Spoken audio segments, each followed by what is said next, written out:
কিন্তু যেতিয়া কাৰ্বি আংলঙত একো নাছিলে, মাত্ৰ পাহাৰ আছিলে, চাৰিওফালে জীৱ জন্তু আছিলে, তেতিয়া আমাৰ কি আছিলে?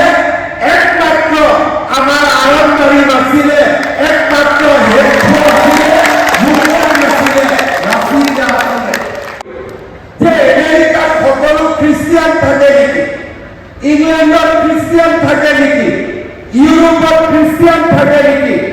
আপোনালোকে গুগল কৰি চাব, আমেৰিকা, ইংলেণ্ড আৰু লণ্ডনৰ 90% যুৱক যুৱতী কোনোদিনে তেওঁলোকে চাৰ্চত নাযায়, আৰু তেওঁলোকক যদি সোধে আপোনালোক কোন ধৰ্মৰ, তেওঁলোকে কয় আমাৰ কোনো ধৰ্ম নাই। আজি আপোনালোকে চিন্তা কৰক, আমাৰ জন্ম আৰু আমাৰ পৰিয়াল আৰু আমাৰ পূৰ্ব প্ৰজন্ম এই কাৰ্বি পাহাৰত বা আমাৰ সমাজত কিমান বছৰ পুৰণা? 1000 বছৰ, 2000 বছৰ, 3000 বছৰ, 4000 বছৰ, 5000 বছৰলৈকে আমাৰ সমাজৰ ইতিহাস পোৱা যায়। তাৰ মানে মই যদি আজি মোৰ ল'ৰা, মোৰ দেউতাক, দেউতাৰ আগৰ দেউতাক, দেউতাৰ আগৰ দেউতাক, এনেকে 500 পূৰ্বপুৰুষ মোৰ আগত জন্ম হৈছিলে, আৰু তাৰ পিছত আজি আমি জন্ম হৈছো। এতিয়া আপোনালোকে চিন্তা কৰক যে মোৰ 5000 বছৰৰ পৰা মোৰ দেউতা, মাক, ককা, আইতা, আজু ককাই ককাই যি ধৰ্ম ৰাখি থৈ গৈছিলে, যি সংস্কৃতি ৰাখি থৈ গৈছিলে, যি পৰম্পৰা ৰাখি থৈ গৈছিলে, সেই ধৰ্ম, সেই পৰম্পৰা আৰু সেই বিশ্বাসক পৰিৱৰ্তন কৰাৰ অধিকাৰ আমাৰ প্ৰজন্মৰ আছে নে নাই? আজি মই মোৰ যদি দেউতাৰ, ককা দেউতাৰ, আজু ককাৰ ধৰ্মৰ পৰা যদি মই নিজক আঁতৰাই লৈ যাওঁ, মোৰ পৰিচয় থাকিব নেকি? মোৰ পূৰ্বপুৰুষৰ প্ৰতি মোৰ সন্মান জনোৱা হ'ব নেকি? আৰু মোৰ যদি পৰিচয় নাথাকে, এইখন সমাজত মই জীয়াই থাকিয়ে তাত কি লাভ হ'ব? সেইকাৰণে মই বিশ্বাস কৰোঁ, আমি দৰজাও খোলা ৰাখিম, খিৰিকীও খোলা ৰাখিম, কিন্তু আমাৰ ভৰিৰ তলৰ মাটি আমি কাৰো কাৰণে এৰি নিদিম। এইটোৱে হৈছে আমাৰ আজিৰ প্ৰজন্মৰ দায়িত্ব। কোনোবাই আমেৰিকাৰ পৰা আহিছে, ভাল দুটা কথা আমাক শিকাব। কোনোবাই ইংলেণ্ডৰ পৰা আহিছে, দুটা ভাল কথা আমাক শিকাব। কোনোবাই দিল্লীৰ পৰা আহিছে, দুটা ভাল কথা আমাক শিকাব। কোনোবাই গুৱাহাটীৰ পৰা আহিছে, দুটা আমাক ভাল কথা শিকাব। যিয়ে আমাক ভাল কথা শিকাব, সেই ভাল কথাখিনি আমি মানি লওঁ। কিন্তু কোনোবাই যদি কয় যে তোমাৰ দেউতাৰ ভুল আছিলে, তোমাৰ ককা দেউতাৰ ভুল আছিলে, 5000 বছৰত আমি যিমান কৰিলো গোটেইবিলাক ভুল আছিলে, তেনেকুৱা মানুহক আমি মানি লম নেকি? এই প্ৰশ্ন আজি কাৰ্বি সমাজে আকৌ এবাৰ চিন্তা কৰিব লাগিব। মই যেতিয়া বড়ো মানুহৰ মাজত যাওঁ, বাথৌ ধৰ্মৰ কথা আলোচনা কৰোঁ, ব্ৰহ্ম ধৰ্মৰ কথা আলোচনা কৰোঁ, মিচিং সমাজৰ মাজত যেতিয়া যাওঁ, দলীয় ধৰ্মৰ কথা আলোচনা কৰোঁ, কাৰ্বি আংলঙত আহিলে আৰম্ভণিৰ কথা আমি আলোচনা কৰোঁ। এই ধৰ্ম আমি সৃষ্টি কৰা নাই। 5000 বছৰৰ পৰা এই ধৰ্ম কাৰ্বি আংলঙৰ খাৰুৱা মাটি গঢ় লৈ উঠিছে, আৰু আজি আমাৰ সকলো আছে, চৰকাৰ আছে, আইন আছে, শাসন আছে, পইচা আছে, ৰাস্তা আছে, ঘাট আছে। কিন্তু যেতিয়া কাৰ্বি আংলঙত একো নাছিলে, মাত্ৰ পাহাৰ আছিলে, চাৰিওফালে জীৱ জন্তু আছিলে, তেতিয়া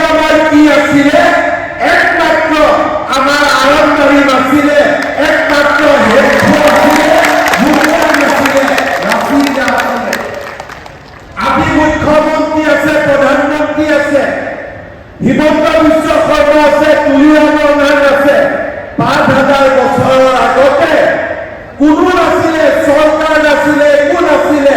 চাৰিওফালে বনৰীয়া জীৱ জন্তু আছিলে, বানপানী আহিছিলে, খৰাং বতৰ হৈছিলে, ধুমুহা আহিছিলে, আগ্নেয়গিৰি আহিছিলে। তাৰ মাজতো যদি কাৰ্বি জাতি আজিও জীয়াই আছে, হেমফু মুগা আৰু ৰাছিন দাস আশীৰ্বাদৰ এই জাতি জীয়াই আছে। নহ'লে ৫,০০০ বছৰ আগতে, ৩,০০০ বছৰ আগতে, ২,০০০ বছৰ আগতে শেষ হৈ গ'লেতে।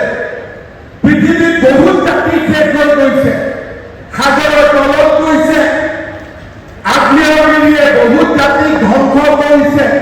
বতাহ, বৰষুণ, ধুমুহা, প্ৰাকৃতিক বিপৰ্যয়ে পৃথিৱীৰ বহুত সভ্যতা বিনষ্ট কৰি দিছে। কিন্তু তাৰ পিছতো ৫,০০০ বছৰৰ পিছতো যদি কাৰ্বি জাতিক প্ৰকৃতিয়ে আজিও ধ্বংস কৰিব পৰা নাই, বৰঞ্চ প্ৰকৃতিয়ে আশীৰ্বাদ কৰিছে, তাৰ একমাত্ৰ কাৰণ হৈছে কাৰ্বিৰ ধৰ্মীয় বিশ্বাস আৰু পৰম্পৰা। সেইবাবে মই কাৰ্বি যুৱ সমাজক আহ্বান জনাম, বাহিৰৰ পৰা কোনোবাই স্কুললৈ আহিব, ভাল স্কুল হ'লে আমি পঢ়িম। কোনোবাই আমাক গান আনিব, আমি পঢ়িম। কোনোবাই আমাক চিনেমা দেখুৱাব, আমি চিনেমা চাম। কিন্তু আমি আমাৰ ভৰিৰ তলৰ মাটি আৰম্বাৰী, আমাৰ কৃষ্টি, আমাৰ পৰম্পৰা আমি কেতিয়াও বাদ নিদিম। এই আজি আমাৰ সংকল্প হোৱা উচিত। শ্ৰদ্ধা ৰাইজ, আপোনালোকে জানি আচৰিত হ'ব, আমেৰিকাত আগতে সকলো মানুহে ভাবিছিলে যে আমেৰিকাৰ সকলো মানুহ খ্ৰীষ্টিয়ান। আগতে সকলো মানুহে ভাবিছিলে যে ইংলেণ্ডত থকা সকলো মানুহ খ্ৰীষ্টিয়ান, ইউৰোপত থকা সকলো মানুহ খ্ৰীষ্টিয়ান। মই যেতিয়া জনা হলো, তেতিয়া লাহে লাহে মই পঢ়া আৰম্ভ কৰিলো যে আমেৰিকাত সকলো খ্ৰীষ্টিয়ান থাকে নেকি, ইংলেণ্ডত খ্ৰীষ্টিয়ান থাকে নেকি, ইউৰোপত খ্ৰীষ্টিয়ান থাকে নেকি। আপোনালোকে গুগল কৰি চাব, আমেৰিকা, ইংলেণ্ড আৰু লণ্ডনৰ ৯০% যুৱক যুৱতী কোনোদিনে তেওঁলোকে চাৰ্চত নাযায়। আৰু তেওঁলোকক যদি সোধে আপোনালোক কোন ধৰ্মৰ, তেওঁলোকে কয় আমাৰ কোনো ধৰ্ম নাই। অৰ্থাৎ আজি পশ্চিমীয়া দেশসমূহত আধুনিক যুগৰ ধৰ্মবিলাক লাহে লাহে মানুহৰ মাজৰ পৰা নোহোৱা হৈছে। কিন্তু আমাৰ ভাৰতত ৫,০০০ বছৰৰ পৰা যি ধৰ্ম বিশ্বাস চলি আছে, সি আজিও চলি আছে। কাৰণ আমাৰ যুৱক যুৱতীয়ে, নতুন প্ৰজন্মই, প্ৰতিটো প্ৰজন্মই বুজি পায় যে আমি আমাৰ ভৰিৰ তলৰ পৰা মাটি আমি কেতিয়াও এৰি নিদিওঁ, নহ'লে আমাৰ পৰিচয়ো নোহোৱা হৈ যাব। আমি কাৰ্বি, আমি ডিমাচা, কোনেও আমাক বুজিয়ে নাপাব। আৰু আজি যদি আমি আমাৰ এই কাপোৰ এৰি দিওঁ, সকলোৱে যদি চুট টাই পিন্ধা আৰম্ভ কৰে, সকলোৱে যদি গাহৰি, কাৰ্বি গাহৰি, বনোৱা গাহৰি নাখায়, সকলোৱে যদি চাওমিন আৰু ফ্ৰাইড ৰাইচ খোৱা আৰম্ভ কৰে, সকলোৱে যদি হেডফোন পূজা নকৰি দেৱ দেৱী ভগৱানক চাৰিওফালে মন্দিৰ, মছজিদ, গীৰ্জাত গৈ পূজা কৰি থাকে, কাৰ্বি জাতি বুলি এটা জাতি আছিল, ৫০ বছৰ পিছত তাৰ প্ৰমাণ আমি পাম নেকি? আমাৰ হাতত একো প্ৰমাণেই নাথাকিব যে আমি এটা আমাৰ জাতি, আমাৰ ভাষা, আমাৰ সাজ পোছাক, আমাৰ সংস্কৃতি, আমাৰ ধৰ্ম, এই চাৰিটাই মিলি কাৰ্বি জাতিক মহান কৰিছে। এই চাৰিওটাই মিলি আমাৰ সাজ পোছাক, আমাৰ খাদ্য, আমাৰ নৃত্য, আমাৰ সংস্কৃতি আৰু আমাৰ ধৰ্ম, আমাৰ বিশ্বাস আৰু এই পৰম্পৰাই কাৰ্বি জাতিক ৫,০০০ বছৰৰ পিছতো জীয়াই ৰাখিছে। আৰু চন্দ্ৰ সূৰ্য থকালৈকে এই কাৰ্বি জাতি জীয়াই থাকিব। কিন্তু যেতিয়া আমি আমাৰ সাজ পোছাক এৰি দিম,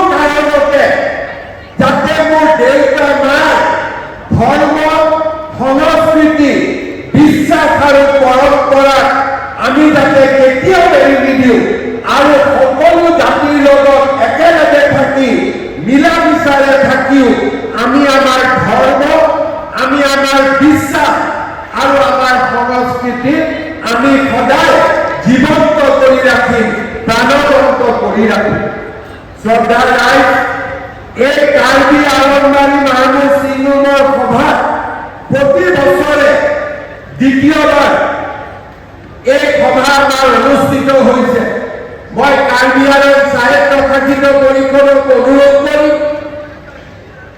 মই আহিব পাৰো বা নোৱাৰো, মুখ্যমন্ত্ৰী আহিব পাৰক বা নোৱাৰক, এই সভা প্ৰতি বছৰে আমি এনেকৈ অনুষ্ঠিত কৰিব লাগে আৰু প্ৰত্যেক সভাতে আমি প্ৰতিজ্ঞাবদ্ধ হ'ব লাগে, সংকল্পবদ্ধ হ'ব লাগিব যে যিয়ে বিপদ নাহক কিয়, যিয়ে আমাৰ সন্মুখত নাহক কিয়, আমি আমাৰ ধৰ্ম, আমি আমাৰ সংস্কৃতি আৰু আমাৰ পৰম্পৰা আমি কেতিয়াও এৰি নিদিওঁ।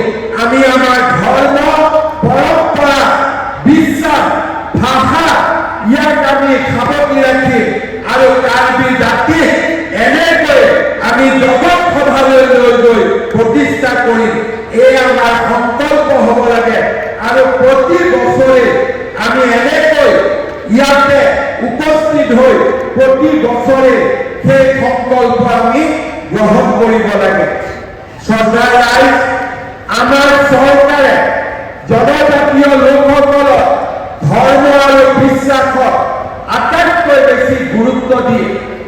যোৱা কেইদিনমানৰ পৰা এই বিভাগ নতুনকৈ আমি খোলাৰ পিছৰে পৰা আমাৰ অসমত যিমান ধৰ্ম আৰু বিশ্বাস আছে, বিশেষকৈ জনজাতীয় ধৰ্ম আৰু বিশ্বাস, এইসমূহ যাতে হেৰাই নাযায় তাৰ বাবে আমি নিৰন্তৰ প্ৰচেষ্টা কৰি আহিছোঁ। প্ৰতি বছৰে বড়োসকলৰ বাৰ্ষিক বাথৰ সভাত মই যাওঁ, কাৰ্বিসকলৰ আনন্দমত আহোঁ, ব্ৰহ্ম সমাজৰ বাৰ্ষিক অধিৱেশনত যাওঁ। মোৰ এটাই মাত্ৰ লক্ষ্য যে আমাৰ ধৰ্ম আৰু বিশ্বাসক কোনেও যাতে কাঢ়ি লৈ যাব নোৱাৰে, কোনেও যাতে এই কথা আমাক বুজাব নোৱাৰে যে আমাৰ টকা আছে সেইকাৰণে আমি আগত যাম আৰু আমাৰ টকা নাই সেইকাৰণে আমি পিছ পৰি যাম। আমি এটাই সংকল্প, আমি কিমান দুখীয়া, টকা আছে নে নাই সি পিছৰ কথা, কিন্তু আমি আমাৰ ধৰ্ম আৰু আমাৰ বিশ্বাসক আমি কেতিয়াও এৰি নিদিওঁ আৰু এই ধৰ্ম আৰু বিশ্বাসক সদায় আমি সাৱটি লৈ পৰমাত্মাৰ কল্যাণ আৰু আশীৰ্বাদৰ বাবে আমি কাম কৰিম। শ্ৰদ্ধা ৰাইজ, এই আৰম্ভণি ধৰ্ম বা এই যি আমাৰ সংস্কৃতি ই যাতে আগুৱাই যায় তাৰ বাবে আমি বিভিন্ন প্ৰচেষ্টা কাৰ্বি আংলং সাহিত্য শাসিত পৰিষদ আৰু আমাৰ ৰাজ্য চৰকাৰে গ্ৰহণ কৰিছে। কাৰ্বি আংলং সাহিত্য শাসিত পৰিষদৰ পৰা বিভিন্ন গাঁৱত ৰংকেৰ ছেট নিৰ্মাণ কৰা হৈছে। মই এই বছৰ আপোনালোকৰ 100খন গাঁৱত 100টা ধুনীয়া ৰংকেৰ ছেট নিৰ্মাণ ৰাজ্য চৰকাৰৰ পৰা কৰি দিয়াৰ মই আপোনালোকক প্ৰতিশ্ৰুতি দিছোঁ। কাৰ্বি আংলংবাড়ীৰ ধৰ্ম আৰু ইয়াৰ বিশ্বাসক আমি যাতে সদায় পৰিচালনা কৰিব পাৰোঁ, ইয়াৰ বাবে এটা সুন্দৰ ধৰ্মীয় থিয়লজিকেল চেণ্টাৰ নিৰ্মাণৰ বাবে মই 10 কোটি টকাৰ এটা আৰ্থিক সাহায্য আজিৰ সভাতে মই ঘোষণা কৰিছোঁ। তাৰ লগে লগে আমাৰ কাৰ্বি আংলংবাড়ীৰ যিমান পুৰোহিত আছে এই পূজাৰীসকলৰ বাবেও এককালীন প্ৰতিজন পূজাৰীৰ বাবে আজিৰ সভাত মই 10,000 টকাকৈ একোটা বিত্তীয় সাহায্যৰ বাবে ঘোষণা কৰিছোঁ, যাতে আমি সকলোৱে লগ লাগি এই ধৰ্ম, এই বিশ্বাস আৰু এই পৰম্পৰাক আমি যাতে জীয়াই ৰাখিব পাৰোঁ। পুনৰ এবাৰ আজি এই সুন্দৰ অনুষ্ঠানটোৰ বাবে মই কাৰ্বি আংলংবাড়ী ধৰ্মৰ লগত জড়িত সকলোকে আকৌ এবাৰ ধন্যবাদ দিছোঁ।